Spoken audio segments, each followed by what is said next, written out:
to another video! Today we're watching what American soldiers ate in World War II. B-Ration! Yippee! Let's go! Let's go! Feeding the millions of American soldiers during World War II was a Herculean task that required an assortment of field rations, including the C-ration, the D-ration, and the K-ration. But today I am cooking— Wait, where's the C, D, E, F? Wait, that's a lot of letters between D and K, huh? With the B-ration, an entire meal prepared from canned and dehydrated foods. So thank you to Trade Coffee for sponsoring this video as we make the kind of meal that was prepared in the American field kitchens of World War II. This time on Tasting History. Wait, why are you guys laughing at D-ration? Yippee! As I mentioned in last month's video on the D-ration, this is the beginning of a whole— Oh, is it because it was that one? The goofy chocolate, series about feeding the different armies of World War II. So let me know in the comments what army you would like to see next. But for today, I am cooking from the rather casually titled U.S. Army Technical Manual 10412. That is, the Book of Army Recipes from World War II. Specifically, I'm cooking from the B-ration section. See, most of the recipes in this book are actually for the A-ration, which is like fresh meat, fresh vegetables, fresh milk, that kind of stuff. The things that you would be eating on an army base well behind the lines. But there is also a section on the B-ration, and these are the sort of meals that would be prepared in field kitchens shortly after forward movement or after a landing. This meant using the 100 or so items of the B-ration, which were all dehydrated, canned, or otherwise preserved foods. Oh no, I hope they don't have canned vegetables, guys. I really dislike canned vegetables. As the section says, it will be necessary under conditions in the field to have only B-rations or a similar canned ration. At such times, oh wait, I do like corn. Never mind. Cooks will find it convenient to have recipes to vary an otherwise monotonous menu. But even with these limitations, it was always the goal of the cook to provide each meal with at least one meat and 2 vegetables or fruits, as well as some dessert and a beverage other than water. So that is what I'm going to endeavor to do, starting with recipe number 880, Vienna sausage and beans. Now you'll notice that this recipe is for 100 people, so you're using pounds of beans and— holy shit. Measuring things in number 56 dippers. Wait, what's a dipper? Wait. Oh, the dippers. Oh, wait, dippers are like the— Okay, no, I think I know. 10 pounds, holy shit. Yeah, Vienna is in Germany. Yeah, Vienna sausage, isn't Vienna sausage basically wieners? Wiener sausages? I think so. Using pounds of beans should and be the measuring same. things in number 56 dippers. Vienna sausage is just a wiener. There's that big old dipper back there. Oh. I don't need that much, so I'm going to cut this down to about 10 servings, for which you will need 1 pound or 450 grams of white beans, 2 tablespoons or 14 grams of dehydrated onions, 2 slices or 70 grams of bacon, 2.5— Wait, in Vienna they call it Frankfurter? Wait, are you serious? Because I know there's like the wieners and there's the Frankfurter, but I was never aware if they were like different sausages. Yes? Okay, I guess it's just a vaguely German, Austrian sausage. Half cups or 500 grams canned tomatoes, 1 1/3 cup or 375 grams of canned tomato puree, 2 tablespoons of sugar, 1 teaspoon dry mustard, 1 tablespoon of salt, 1/4 teaspoon of pepper, and 1.2 pounds or 545 grams of Vienna sausage. Vienna, aka Frankfurt, I guess. Do you say Berliner or Krapfen? I say Berliner. I'm from the north, so obviously I say Berliner, yes. So you want to start by soaking the beans overnight and then add them to a pot and cover them with 3.2 cups or 750 milliliters of boiling water. Then set this over medium heat and simmer for 1 hour, adding more water if you need. You don't want them to burn or to get too mushy. While they cook, add 1/3 cup or 95 milliliters of water to the dehydrated onions and let them soak for 20 minutes. Then dice the bacon up and toss it into a hot pan along with the now rehydrated onions and cook these for a few minutes or until they start to brown. Then you can add in the tomatoes and the tomato puree, the sugar, the salt, pepper, and mustard, and stir everything together and let it stay warm until your beans are fully cooked. At that point, you can add the tomato mixture back in with the beans. Here you... Chat, I can't look at beans anymore. Okay, so YouTube, you don't know this, I don't think. I tried making his Wild West Saloon recipe a lot of weeks ago. a few moons ago. I was gonna turn it into a YouTube video, but I didn't end up doing that. So, I made his Wild West Saloon recipe, which was like bacon and beans. And I thought, I don't know, I was very optimistic. I'm not a big fan of beans. Okay? I've never been, but I wanted to give them a chance. And it was like baked beans, so they were like a little bit sweet. But then I couldn't. I just can't stand the bean texture, you guys. I can't stand it. I like beans and chili, but if it's just beans, Might also need to add a little more liquid just to make sure nothing burns, but you're also not making a soup here. Let this come to a simmer and cook for another 30 minutes. Optimism Doko, I'm sorry. I like the tomato sauce, but instead of the beans, I think I would pick something else. Can I use rice instead of beans or something, please? Oh. Then chop up your Vienna sausage into inch-long pieces and toss them in, and then simmer for another 20 minutes. And that is the meat and vegetable part of the meal. Now for a beverage, I wanted to make something other than water, and there are several different options. One of the most common, of course, was coffee. As one Army colonel put it, of all the drinks, meals, and other fuels I have experienced in my life as a soldier, it is coffee that stands out as the standalone drink of choice and remembrance.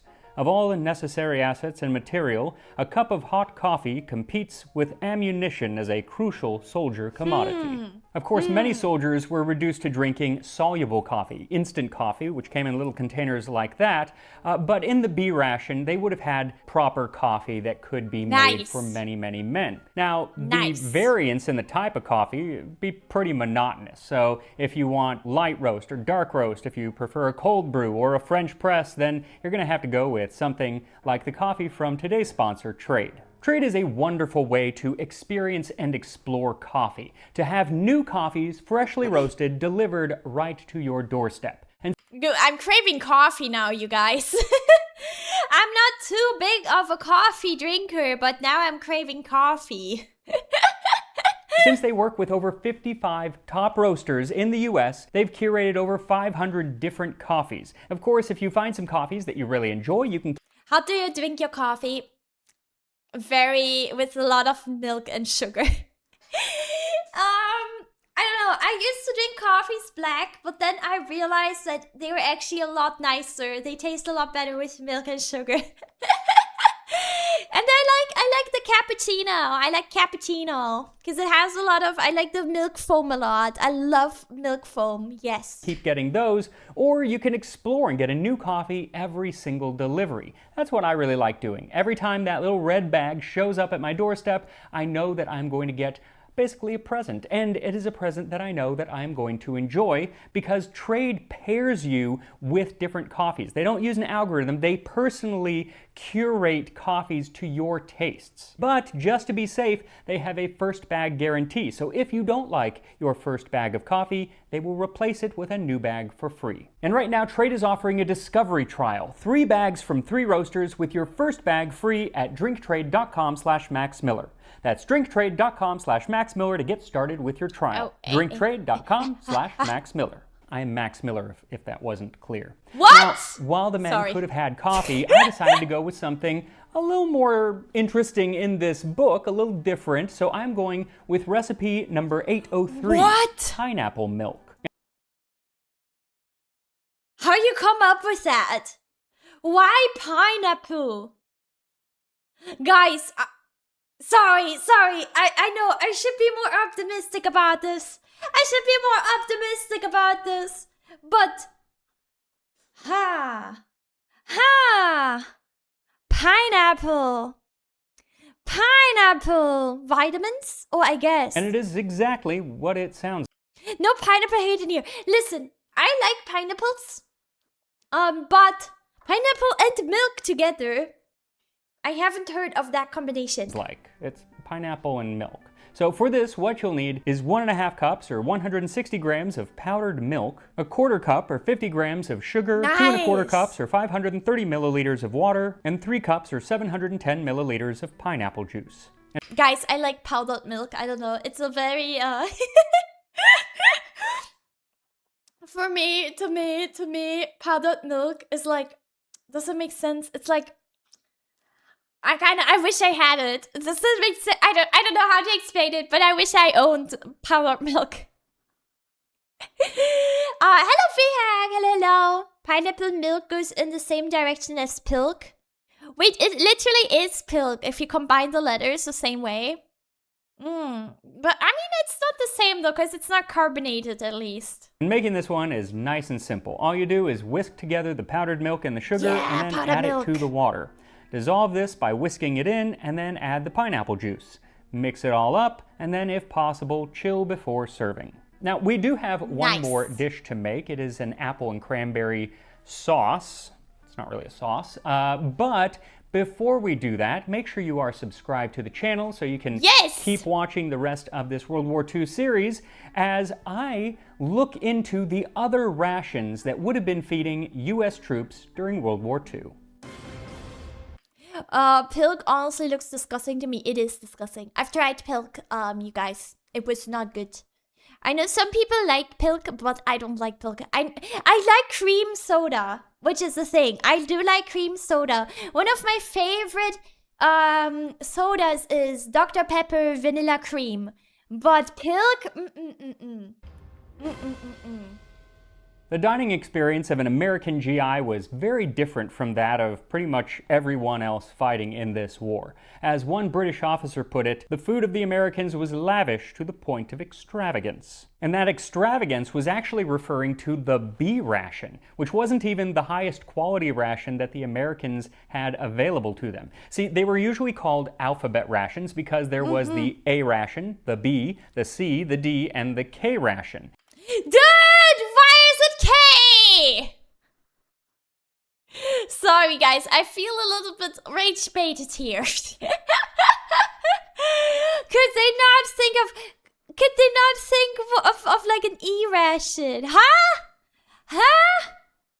And generally, they went down in quality the further down you went. Not exactly, but generally. And the A ration was the top quality, though. That was essentially what the men would have been eating back at home. It was all fresh ingredients. In fact, sometimes it was better than what the men would have been eating back at home. There was a book in 1943 called When Your Son Goes to War, and it actually reassured mothers that they were getting the food that they were accustomed to having back at home, specifically fresh milk. It said that the Army was aware that this generation of boys had been brought up on milk as a definite item of diet, and that ample provision has been made for fresh milk for every man at every meal while in camp. Oh, that's nice. That's nice. Lots of milk. And in addition to the freshness of the ingredients, it was the sheer quantity of the food that was so typically American. The amount of meat given to the average serviceman was 234 pounds per year, nearly 100 pounds more than the average pre-war civilian was eating. And the number of overall daily calories was a staggering 4,300 during training and when in base. Men at the front. But I mean, you know, they need that. They need that. Because if you're like training and stuff, you burn a lot of calories, right? So they need it, I think. Were meant to receive over 4,700 calories, 700 more than the German combat ration, and double that of the Japanese. However, what? They only had 350 in Japan? Oh my god! That's like one meal. If like one like, you know, not even like a big meal. Like that's not even a package of chips, you know what I mean? 350? Holy However, the bulk shit. of the calories out in the field were not coming from fresh ingredients, but canned and dehydrated ingredients of the B-ration. The B-ration was meant to be able to be transported without refrigeration and prepared on the M1937 field range and the M1942 field oven. It was canned meat, dehydrated fruits and vegetables, dried eggs, dried potatoes, powdered milk, and stuff like that. A fully stocked B-ration was made up of 100 different ingredients and would provide 5 pounds of food per man per day, including at least one dessert in one of the meals each day. But I like that a lot, that they included dessert. You know, they didn't just go by practicality, by nutrients, but they also had something nice. You know. despite the fact that it was more varied and more food in general than all of the other powers were eating at the time, it didn't stop some Americans from grumbling about it, especially after they had been eating all these dehydrated foods for quite a while. One sailor in 1945 in the Pacific wrote home to his family, "Dear Mom and Dad and all, I sure wish we'd go in port. Been a long time since we've been in. Longest time out since Saipan. We ate rice and spam. Spam for 2 weeks there, 3 meals a day." Okay, but I'm not gonna lie, guys. Rice and spam, to me, sounds good. I really like spam. I really like spam. I don't know. When you eat the same thing over and over again, it gets tiring. That's fair though. That's fair though. I used to always try to meal prep, like for a few days, cause like, I don't know, guys. I'm a slow cooker. So, like, cooking would take up a lot of time, obviously. And then, you know, time I could use for other stuff. But I don't like meal prep because you have to eat, like, the same food for a few days. But I like spam, though. I like spam and rice. It's good. It's good. Oh shit, yeah, I'm not a pressure cooker. Isn't quite so bad this time. We got on some fresh eggs yesterday, so we'll have one good meal anyway. Everything is dehydrated or powdered. And you know how I hate potatoes at home? Oh well, you my can God. imagine how I love the things dehydrated. No! If that was me, I would crash out. No! Now, the field ration A and B actually made up 79% of the calories eaten by the men during the war, so it was the vast majority. But I would say that the C-ration, or C-rat, was the most representative of World War II rations. This was developed by the Subsistence Research Laboratory in Chicago in 1938, and the C-ration was designed to be fully edible without the need for cooking. They were full meals stored in cans that provided an alleged 3,700 to 4,000 calories a day. And the Holy quartermaster at the shit. beginning of the war said that the C-ration had all the vitamins, fuel, and regulating foods, and is far better in edibility and palatability than any meal that can be cooked in a peacetime army mess, let alone a rolling kitchen in gas and shell attack. The issue with this is that it's not exactly true. First of all, the calorie count turned out to be wrong. They had miscalculated, and it turned out to only be about 2,000 calories. So, Dude, how do you miscalculate that bad? That's like half. That's less than half. Are you kidding me? It's still better than a lot of the other countries, right? But how you can no. They did not let a real mather, a real math head do the calculations. roughly half of what they were looking for. So they essentially doubled the amount and added in the D ration to get close to that 4,000 or even sometimes up to 4,500 calories per day. And the D ration was an emergency chocolate bar that I covered last month, so I won't go into that, but I'll make sure to put a link to that video in the description. The other issue is that quartermaster claim that the C-ration is far better in edibility and palatability than any meal that can be cooked in a peacetime army mess. Wait, can we talk about the chocolate for a second, you guys? Now looking at it, it looks good, okay? Like this, if you look at it like this, it looks good. But we saw how crumbly and dry and it was. Make it. It's so hard to get some of the ingredients. I don't know where to get milk powder or cocoa fat. Maybe I can try, but oh god. I would like to try. I don't know, guys. Oh yeah, also yeah, it would sit for a few weeks, right? Well, as I said, it looks good, but I don't think it is good. Edibility and palatability than any meal that can be cooked in a peacetime army mess. That is an absolute lie. They were not as good, palatability especially, as a freshly made meal. That's just silly. Why would you even claim that? In fact, the C-ration was probably the most universally despised ration of the war. It was made up of 6 cans of food per day, 2 for each meal. One can was dubbed the M unit because it contained meat. And at first there were 3 options: beef stew, pork and beans, and meat hash. The meat inside all 3 varieties were minced so fine that they were actually referred to as meat particles. Yum. Hey, wait, you guys like some meat particles? You guys like some meat particles in your soup or in your stew? It wasn't until 1944 that they started adding in larger pieces of meat and still maintaining the calorie count. Now, the lack of variation was also a major gripe amongst troops, and so in December of '43, they added ground meat and spaghetti to the lineup. The following summer, they added chicken and vegetables, ham, egg, and potato, frankfurters and beans, and ham and lima beans, the last being the most disliked by troops through this and the Korean War. By the end of the war, they had 10 different meat options, none of Hello, Ronan! Welcome to Twitch! Welcome! I hope you're doing good. Troops through this and the Korean War. By the end of the war, they had 10 different meat options, none of which was particularly beloved, but they got the job done, especially if they could be heated up. Some soldiers had access to small sternos that they could use to make little stoves to warm up the cans. Other stories include heating the cans on warm Jeep manifolds or even tank engines. I was gonna say, is it like actually getting hot though, or is it just like warm?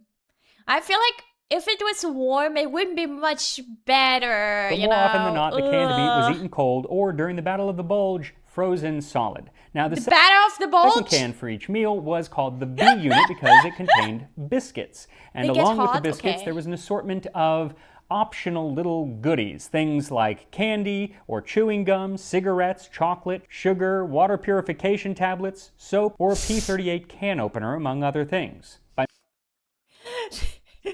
One of these is not like the other. Water purification tablets is so silly. Oh my god.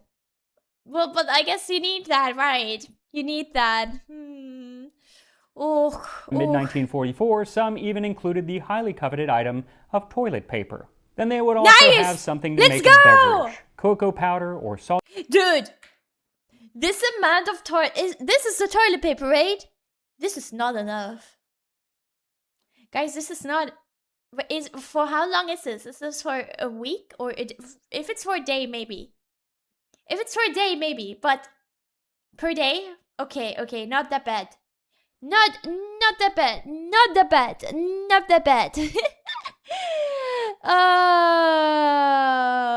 Wait, what? Hello, DJ Nova. You got the RCAF Royal Canadian Air Force watching your stream from CFB Cold Lake. Wait, what the heck? Hello? Oh my god, I'm not gonna say anything bad. Oh my god. Hello? Holy shit. Single ply? Is this single ply? Oh no. And then he called you Yoon. It's okay. I can excuse it in this situation. Of toilet paper. Then they would also have something to make a beverage. Cocoa powder or soluble coffee was common, as was synthetic lemon powder to make lemonade. Now, a full day's ration would be 6 cans, and it could weigh up to 5 pounds, and it was rather bulky, so it was kind of hard to carry them around, especially because the soldiers often carried 3 days of them around with them. But that's the most that they would carry typically, because you were expected to only have to live off of these rations for up to 3 days. By then, they figured that backup would arrive with B-rations so that more palatable meals could be made. Thankfully, holy shit. Hack Zero gifted a tier 1 sub to Canadian Navy. They have given 5 gift subs in the channel. Thank you, V-Hang. Thank you for the gifts of the Canadian Navy. Thank you very much. Thank you very much. Are we gonna get the Canadian Army as well? Guys, I'm sorry. I'm watching a video about the US soldiers though. And then after 2 to 3 months, I wonder if it's different for Canadian though, or if it's a lot of the same stuff. I'm not sure. When it comes to the rations, A rations would come in. At least that was the theory. In practice, it was quite different. During his time on the Isle of Peleliu in September of 1944, Corporal E.B. Sledge of the 1st Marine Division lived off of the C-ration for very different. Okay. That's good though, because this food so far it hasn't looked very good. nearly a month. And he did so under horrific conditions. It was essentially during battle the entire time. Oh no. And so there were flies everywhere brought on by rotting rations and rotting corpses. Those nasty insects were so large, so glutted, and so lazy that some could scarcely fly. They could not be waved away or frightened off a can of rations or a chocolate bar. Frequently, they tumbled off the side of my canteen cup into my coffee. We actually had to shake the food to dislodge the flies, and even then, they sometimes refused to move. I usually had to balance my can of stew on my knee, spooning it up with my right hand while I picked the sluggish creatures off the stew with my left. They refused to move or to be intimidated. It was revolting, to say the least, to watch big fat blowflies leave a corpse and swarm into our C-rations.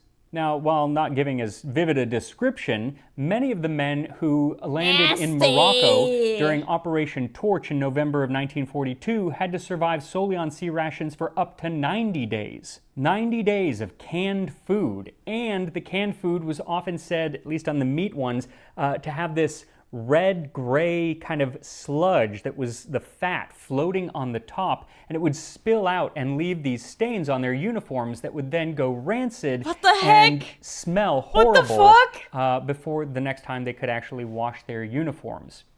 Guys, I entered this video hungry. I'm just saying, I entered this video pretty hungry. Surely I will have forgotten about that after the react, right? On top of that, the ration was said to wreak havoc on the stomach. One commander from... It keeps going! It just keeps going! That campaign said that after only 3 or 4 days, his men suffered spells of nausea and digestive disturbances. So before they went to Sicily in 1943, where he knew again they would have to go for possibly weeks or months just eating C-rations, he had all the landing vehicles packed full of B-rations that they could make some decent meals like the one that I'm making today once they got to Sicily. And it worked. They were able to actually do that. Now, another issue with the C-ration, besides the fact that they made you sick, was that the fact that they didn't taste good. And so very often between that and the fact that, you know, when you're in a combat situation, your appetite goes down, many of the rations were being thrown out half-eaten. During the Anzio campaign in Italy, the rapid weight loss of many of the frontline soldiers revealed them to be eating between 400 and 1,800 calories per day. Not nearly enough. And so this prompted an experiment. Wait, C-rations are still better than the modern ration eggs? Wait, what's wrong with the eggs in particular, huh? It's the loose, I guess so, yeah. Not only you have to go to war, But you also ate the nastiest food. No! Batman, thank you for the watching. Thank you. To be done by one of the quartermasters during the action at Monte Cassino. And this experiment, to me, the conclusion is like, well, no duh. But you gotta remember, this is a time when the people in charge were saying that the C-ration was just as good, just as delicious and nutritious as a home-cooked meal. So, dude, they're lying! They're lying! With that in mind, the quartermaster was like, okay, you know what I'm gonna do? I'm gonna get a bunch of the small field kitchens, the company field kitchens, together and make a big bakery. Bakers made such pastries as fruit turnovers, donuts, cookies, cinnamon rolls, and chocolate cakes. At the same time, each company kitchen prepared sandwiches of hamburgers, ham, egg, cheese, and jam, and arranged for the packing and delivering sandwiches, pastries, and fruit juices to the unit's fighters. And they were sent via jeep and mule up to the men who were fighting, and they were, of course, greeted with elation. Again, no duh.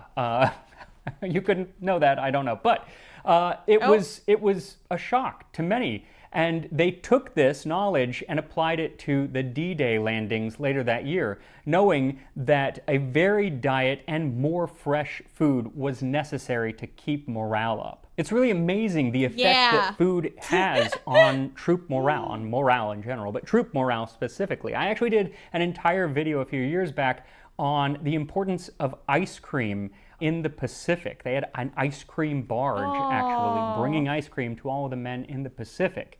Wait, someone mentioned that in chat earlier. That's really nice. That's really nice. Ice cream. And another thing that really brought morale was access to Coca-Cola. They could buy it in certain bases. And its importance was really well put by one soldier who... Guys, you don't know this. I feel like I don't mention this as much as I mentioned drinking Monster. But I've been drinking a bottle of Cola Zero every day. Technically, I drink more cola than Monster, you know? Was that when it still had actual Coke in it? Oh, maybe! maybe. Who said to have this drink is just like having home brought nearer to you. It's things such as this that all of us are fighting for. God, country, and Coca-Cola. Now, the other major rations from the war were the 5-in-1 and 10-in-1 rations, and those were essentially B-rations, but they were repackaged to be an entire day's rations for either 5 or 10 men that could be prepared. And then there was the K-ration. These were boxes of rations originally meant for paratroopers. And I'm not really going to go into detail on those because I'm actually going to do an entire video on them because Fun fact! I let chat choose if we should watch the B-ration or the K-ration, and they wanted to see the B-ration at least first. So this is what we're watching now. At least a 0, that would be a lot of sugar otherwise. Yeah, fun fact, I don't like normal cola. I do not like normal or like general, normal Coke in particular, but generally I prefer 0 sugar stuff of everything. Not just because of the sugar, but also just I don't like the aftertaste of stuff that has the sugar. I don't know. Wasn't Fanta made because Germany wasn't getting either Pepsi or Coca-Cola? Yes, that's also true. That's also true. Yes. I got several of them, and they are actually filled with the foods that were in there during World War II. They are not from World War II. That is the realm of Steve MRE, but... Steve MRE mentioned the goat! The other historical... Oh, fuck, I can't talk. The other historic food goat! Oh shit, I muted the sorry. Sorry, I was just really happy that he got mentioned. World War II. I don't know. That is the realm of Steve MRE, but they are made using all the recipes from the time. So, dude, they should do a collab. I would love to see that. I would love to see them collab. I'm going to open those up and try those and discuss about the K-ration. But for now, I'm going to go back to the B-ration and make one last dish, and that is the dessert for our meal. It is called apple cranberry sauce, but it's really more of a compote. So Apple nuggets? Okay. Okay. to make recipe number 893, Not bad. what you'll need is 1 3/4 cup or 110 grams of dehydrated apple nuggets, He actually has that. That's kind of insane. 1/4 cup or 25 grams dehydrated cranberries, and 1 heaping cup or 225 grams of sugar. So start by rehydrating the apples in 2½ cups or 600 milliliters of water for a ½ hour, and then mix those with the dehydrated cranberries and another cup or 235 milliliters of water. Set this on the stove and bring it to a boil, then reduce the heat and simmer for 15 minutes, and then stir in the sugar and let it continue to simmer for another 5 minutes. Then let it cool and you are ready to serve. And here Finally a decent food, guys. I don't know if I could... Oh, the beans. I'm not a big fan. Oh my god, in the first picture, I didn't realize that those were apples, you guys. I thought this was potato. But okay, I could eat this. I like apples and stuff. Here we are, a full meal of B-rations to feed the American troops of World War II. So I'm going to start with the Vienna Looks sausages okay. and beans. Kind of tomato-y sauce in there, Franks and beans. So here we go. It's too many beans. I don't know.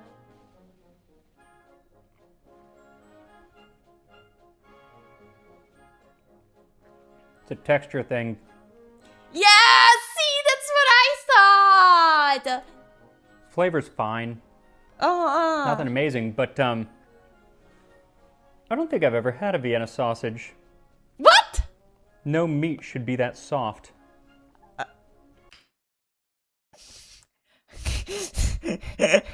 Okay, whatever you say, Max. Okay. Just kind of like, you could eat it with your tongue. What? You don't even need teeth.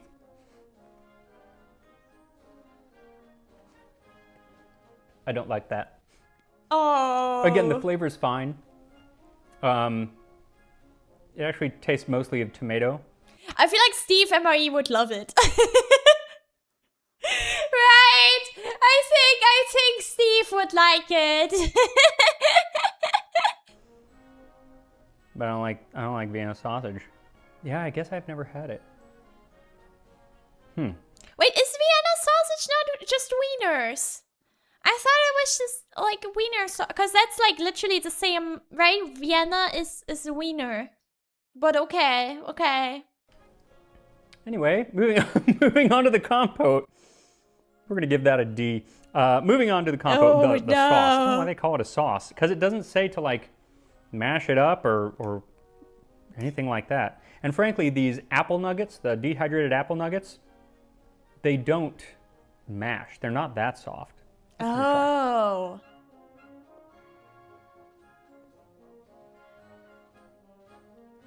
No, They're that's canned sausages? actually really good. It tastes like applesauce. Yes, A it little is bit of cranberry that. in there. You know what? This would be really good on like pork or something. Not Vienna sausages. But What? actual pork. Add a little cinnamon or nutmeg. It's weird. So they also have a just applesauce recipe, which is basically exactly this, but without the cranberries. And it adds nutmeg and cinnamon, nutmeg or cinnamon, as well as a little bit of the synthetic lemon powder. Yeah, actually, that's really good. I'm gonna actually finish that one. Then we're gonna go with the pineapple milk. Oh my god, I forgot about it. I knew there was a third thing, but I kind of forgot about it. Pineapple milk. Pineapple milk. I don't think it's gonna be the worst thing, but I don't know. I feel like banana milk would be nicer, for example. I like banana milk a lot. Or like strawberry milk. I put it into a regular glass so you can see the color, very milky. It also has this foam on top, which is staying pretty well. Cheers. It's like a pina colada. Kinda. A little bit. It's actually really good. Oh! He likes it. I mean, I'd Very be good. willing to So I'm try. curious. I'm going to try this. I would think that if you put pineapple juice in milk, it would curdle the milk. Maybe. Yeah, that's what I thought initially too. Another little bit of MIP stream lore for the YouTube frogs. So months ago I made instant ramen on stream, bulldog ramen. So like the carbonara ramen. So it has like milk, right? And as a joke, and because I thought, you know, it could be silly, I added some monster to it. Wow, now I realize how insane I sound. So I added monster to it. I didn't think it would, like, I thought it would just like not really show up in the flavor in the end, but I kind of wanted to rage bait chat a little bit. But then it curdled the sauce, and then I couldn't eat it anymore because it was just nasty. Why not? But since this isn't actually milk, since it's powdered milk, it definitely doesn't curdle. Because it's actually quite nice. You really get the flavor of the pineapple juice, but none of the astringency from it. It's like smooth and creamy pineapple juice. Nice. That's actually really good. You want to make sure it's well dissolved. Yeah, make that. That's pretty good. Anyway, that's it. That's the B-ration. These are what the C-rations look like. These kind of cans. Oh my god. Is he gonna try to recreate the C-ration as well? Because the C-ration sounded really awful. Like this is already pretty bad. But the C-ration, ooh. Ooh. The D-ration we covered, that's the little chocolate. And then the K-ration, which I will cover maybe as soon as next week. If I can get myself together, it'll be next week. Otherwise, He it'll be did! soon. And we'll move on from America to one of the other countries. So let me know in the comments what other country you would like to see me. I'm going to cover a bunch, but let me know what you'd like to see next, and I'll try to maybe get that ready for September. And I will see you next time on Tasting History. Germany, but also Japan, because I'm wondering what they actually ate. If they only had 350 calories a day, like, what did they actually eat? Alright, YouTube! If you enjoyed, like and subscribe, come over to Twitch to watch me live. Or check out my second channel for YouTube streams and other content other than reactions. Make sure to check out Tasting History. Leave him a sub. He needs to... Oh my god, he's at 4.44 million. Guys, can we do 5 million subs for Tasting History until the end of the year? Can we do that? Anyway, check out the original video, and I'll see you guys in the next one. Bye, YouTube! Bye-bye!